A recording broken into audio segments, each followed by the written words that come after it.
नमस्कार दोस्तों, मैं माधुरी शर्मा अपने यूट्यूब चैनल पर आपका बहुत-बहुत स्वागत करती हूँ। फ्रेंड्स, जैसा कि आज आप थंबनेल देखकर समझ ही गए होंगे कि आज हम किस टॉपिक पर बात करने वाले हैं। जी हाँ फ्रेंड्स, आज मैंने सेलेक्ट किया है आपकी लाइफ का बहुत खूबसूरत रिश्ता, जिससे अनमोल शायद कोई रिश्ता आपकी लाइफ में हो ही नहीं सकता। जी हाँ फ्रेंड्स, वो रिश्ता है हस्बैंड और वाइफ का रिश्ता, पति और पत्नी का रिश्ता। जी फ्रेंड्स, देखा गया है कि शादी जो होती है वो केवल एक लड़का और लड़की का मिलन ही नहीं होता है, बल्कि उसमें दो परिवार की सोच, दो परिवार के संस्कार, दो अलग-अलग पृष्ठभूमि से आए हुए लोगों का मिलन होता है, जिसको कि कायम बनाए रखना एक बहुत ही मुश्किल काम हो जाता है। देखिए आप, दोनों की ही, पति हो या पत्नी, दोनों की ही लाइफ स्टाइल अलग-अलग होती है, बैकग्राउंड अलग-अलग होती है, लेकिन उसमें लड़की को थोड़ा-सा ज़्यादा ही कॉम्प्रोमाइज़ करना पड़ जाता है, एडजस्ट करना पड़ जाता है, क्योंकि वो एक लड़के की फैमिली में आकर के जॉइन करती है इसलिए।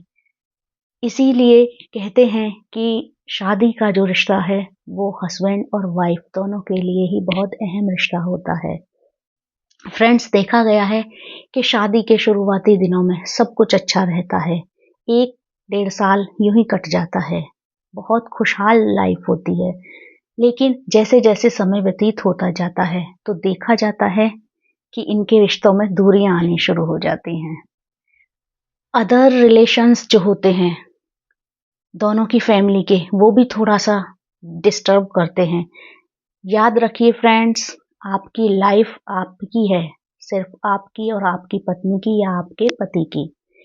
उसको स्पॉइल करने वाले बहुत लोग मिल जाएँगे, बट ये आपको एक-दूसरे से वादा करना है कि हम एक-दूसरे के साथ हर परिस्थिति में रहेंगे।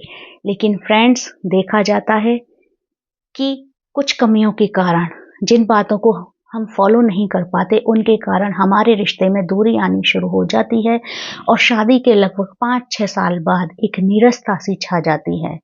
तो उसी को कम करने के लिए मैं कुछ टिप्स लेकर आई हूँ, जो कि हर हस्बैंड वाइफ की बॉन्डिंग को और ज़्यादा स्ट्रॉन्ग बनाएगा। जी हाँ फ्रेंड्स, तो सुनिए, नंबर 1 है, आप सम्मान प्यार से ज़्यादा दें। जी हाँ, एक-दूसरे की रिस्पेक्ट प्यार से ज़्यादा करें, क्योंकि प्यार तो तभी टिक सकता है जब आप एक-दूसरे को सम्मान देंगे। यदि आप एक-दूसरे की रिस्पेक्ट नहीं करेंगे, तो वो प्यार बहुत जल्दी से जल्दी ही दोनों की लाइफ से गायब हो जाएगा। क्योंकि प्यार कोई ऐसी चीज़ नहीं है जो ज़बरदस्ती किसी से हम पा सकते हैं, छीन सकते हैं या कर सकते हैं। ये एक केवल एक नॉर्मल धारणा होती है कि जिससे हम, जो हमारा रिस्पेक्ट करे, हमारी केयर करे, उसको हम धीरे-धीरे ही प्यार करने लगते हैं। और देखा जाता है कि फ्रेंड्स, हस्बैंड वाइफ के रिश्ते में जब स्टार्ट होता है तो प्यार नहीं होता है, वो हमारे साथ रहने से ही आता है। तो इसीलिए यदि आप एक-दूसरे की रिस्पेक्ट करेंगे, तो प्यार अपने आप पनपने लगेगा। सेकंड टिप जो है मेरा, वो है कि एक अहंकार को रिश्ते के बीच में ना आने दें। जी हाँ फ्रेंड्स, अहंकार दोनों के रिश्ते को खा जाता है, खोखला कर देता है। जब भी आप में लड़ाई हो, झगड़ा हो, जिसकी भी गलती हो, वो एक-दूसरे से माफ़ी माँग सकता है। लेकिन दूसरे को ये बात याद रखनी है, वो हस्बैंड हो चाहे वाइफ हो, उसे इस अकड़ में नहीं रहना है कि मैं हस्बैंड हूँ या मैं वाइफ हूँ, मैं ही क्या कम हूँ, मैं किसी से कम नहीं हूँ, मैं इनसे कम नहीं हूँ, मैं उससे कम नहीं हूँ। जी नहीं, ये सारी बातें आपके रिश्ते को अंदर ही अंदर खोखला कर देती हैं।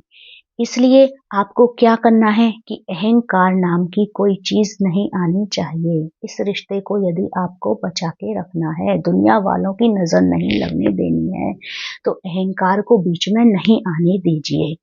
देखा गया है कि अहंकार व्यक्ति का इतना बड़ा दुश्मन है कि वो उसका सब कुछ खा जाता है। नेक्स्ट जो टिप है वो है कि आपका जो संवाद है उसे बंद नहीं कीजिए। कम्युनिकेशन आप कम्युनिकेशन आपस में हमेशा बनाए रखें, चाहे परिस्थितियां आपकी कैसी भी हों। हो सकता है आप एक दूसरे से गुस्सा भी हो सकते हैं, आप एक दूसरे से हो सकता है दूर भी हो सकते हैं। हस्बैंड कहीं दूर जॉब करते हैं तो वो अकेलापन फील करेंगे, या वाइफ को कहीं जाना पड़ जाए तो वो भी अकेलापन फील कर सकती है। और हो सकता है कि किसी कारण से परिस्थितियां ऐसी हो जाएं कि आप घर में साथ होते हुए भी एक दूसरे से कम्युनिकेशन बंद कर दें। तो प्लीज मेरी ये आपसे रिक्वेस्ट है कि एक दूसरे से संवाद को बंद नहीं होने दें, क्योंकि जहां संवाद होता है वहां ही समाधान होता है। नेक्स्ट टिप, एक दूसरे को माफ करना सीखिए। जी हाँ फ्रेंड्स, इंसान, एक ह्यूमन नेचर कैसी होती है? ह्यूमन नेचर होती है कि उससे अक्सर गलतियां होती रहती हैं, क्योंकि आप मशीन नहीं हैं, आप एक इंसान हैं, जीते जागते चलते फिरते एक इंसान हैं, आप भी और आपकी वाइफ भी। तो आप ऐसा ना करें कि अपने ईगो में या किसी कारण से यदि किसी से कोई गलती हो जाती है, आपको अच्छा फील नहीं होता है और वो माफ़ी माँग रहा है, सॉरी फील कर रहा है, तो एक फ्रेंड के नाते, एक प्यार भरे रिश्ते के नाते आप एक दूसरे को माफ़ करना भी सीखिए। और एक और अनमोल टिप जो देखा गया है आजकल, कि जो कपल होता है वो एक दूसरे को समय नहीं दे पाता है। देखिए फ्रेंड्स, हस्बैंड है, बाहर जॉब करते हैं, वाइफ है घर का काम करती हैं, लेकिन देखा गया है कि हस्बैंड सुबह को ही निकल जाते हैं। आपको अपने ऑफिस वाले कलीग्स के लिए समय है, आपको आपके फ्रेंड सर्कल के लिए समय है, बच्चों के लिए समय है, लेकिन देखा जाता है कि आपस में एक दूसरे के लिए ही आपके पास टाइम की शॉर्टेज हो जाती है। ये जो समय का अभाव होता है वो भी अंदर ही अंदर आपके रिश्ते को खोखला कर देता है। जी हाँ फ्रेंड्स, आप अपने मोबाइल पे समय कम बिताइए, क्योंकि देखा गया है कि हस्बैंड वाइफ जब साथ बैठे होते हैं तो भी उनके पास मोबाइल होता है। इसको आप तुरंत ही बंद कर दीजिए और कम से कम 1 आवर एक दूसरे के साथ, 60 मिनट्स कम से कम एक दूसरे के साथ, और 30 मिनट्स अपने बच्चों को भी ऐड करें। एक क्वालिटी टाइम स्पेंड करें जो सिर्फ आपका, आपकी वाइफ का और आपके बच्चों का टाइम होना चाहिए। बच्चों से अलग हस्बैंड वाइफ के लिए और भी टाइम होना चाहिए। ऐसा ही नहीं कि बच्चे लाइफ में आ गए, क्योंकि देखा जाता है नॉर्मली कि जब बच्चे बड़े हो रहे होते हैं तभी हस्बैंड वाइफ के बीच में प्रॉब्लम्स ज़्यादा क्रिएट हो रही होती हैं। ठीक है फ्रेंड्स, तो बच्चों के साथ भी आप टाइम स्पेंड करेंगे। यदि दिन में 30 मिनट्स बच्चों को देते हैं तो 1 आवर कम से कम अपने लिए, इस खास रिश्ते के लिए ज़रूर निकालिए।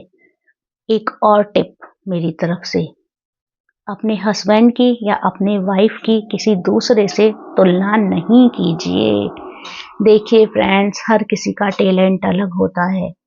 क्या आप परफेक्ट हैं? सबसे पहले सामने वाले में कमी निकालने से पहले आप खुद अपने आप से पूछिए, क्या आप खुद परफेक्ट हैं? जी नहीं। यदि आप उसकी तुलना करेंगे, अपनी वाइफ की तुलना करेंगे, तो हो सकता है आपकी आपकी जो वाइफ है वो भी आपकी तुलना किसी और से करने लगे। तो ये तुलना, कंपैरिजन, ये सब बंद कीजिए। आप जैसे हैं एक दूसरे को ऐसे ही एक्सेप्ट कीजिए। आप मानिए कि हमें जो मिला है वो सबसे अच्छा है, बाकी दुनिया से हमें कुछ नहीं लेना। दुनिया में क्या है, कैसा चल रहा है, डज नॉट मैटर। आप एक दूसरे के लिए, भगवान ने आपको एक किया है, तो आप एक दूसरे के लिए परफेक्ट हैं, इसीलिए ईश्वर ने शायद आपको मिलाया है। लास्ट पॉइंट, मुश्किल समय में हमेशा एक दूसरे का साथ दें। जी हाँ फ्रेंड्स, देखा जाता है कि जब कभी भी मुश्किल आके पड़ती है, ऐसा टाइम आ जाता है कि एक दूसरे को तनाव आ गया, टेंशन आ जाती है, या हारी परेशानी आ जाती है, या आर्थिक तंगी आ जाती है, तो अक्सर देखा जाता है कि जब हस्बैंड को ऐसा कुछ होता है, इनमें से कोई भी एक प्रॉब्लम आती है, तो वाइफ्स घर की जिम्मेदारियों को निभाते हुए और उलझनों में उलझ जाती हैं और उनकी कद्र नहीं कर पाती, या वाइफ को ये सारी दिक्कतें होती हैं तो हस्बैंड अपने ऑफिस वर्क या जॉब में जो भी वो बिजनेस करते हैं या जॉब करते हैं उसमें प्रॉब्लम्स के चलते उनकी केयर नहीं कर पाते। लेकिन ये भी आपकी सबसे बड़ी गलती होती है। आप दोनों एक दूसरे के सबसे अच्छे फ्रेंड हैं, सबसे ज़्यादा अच्छे हमसफ़र हैं। तो आपको ही एक दूसरे का साथ हर परिस्थिति में निभाना है।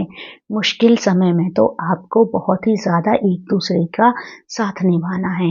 याद रखिए फ्रेंड्स, यदि हस्बैंड वाइफ में से कोई भी सबसे पहले यदि बीमार होता है तो उसकी केयर कीजिए। यदि किसी को मेंटली डिस्टरबेंस क्रिएट हो रहा है, कोई डिप्रेशन में जा रहा है, तनाव ले रहा है, तो उसकी कद्र कीजिए, उसको थोड़ा-सा समय दीजिए, उसकी केयर कीजिए उस समय। क्योंकि और यदि आपको लगता है कि फाइनेंशियली प्रॉब्लम्स भी क्रिएट हो रही हैं हस्बैंड के लिए, तो प्लीज़ वाइफ से मेरी हाथ जोड़ के रिक्वेस्ट है कि उस समय बीमारी में, फाइनेंशियली क्राइसिस में और तनाव में आप अपने हस्बैंड का साथ नहीं छोड़िए। और हस्बैंड से भी ये रिक्वेस्ट है कि आप अपनी वाइफ्स का साथ नहीं छोड़िए। तो देखिए फ्रेंड्स, ये सारे ही टिप्स एक दूसरे के रिश्ते को मजबूत बना रखने के लिए बहुत ही कारगर हैं। तो आप सब लोगों से मैं यही रिक्वेस्ट करूंगी कि आप जो भी मेरी ये वीडियो देख रहे हैं, तो आप प्लीज़ प्लीज़ प्लीज़ अपने हमसफ़र की केयर कीजिए। खुश रहिए, मस्त रहिए।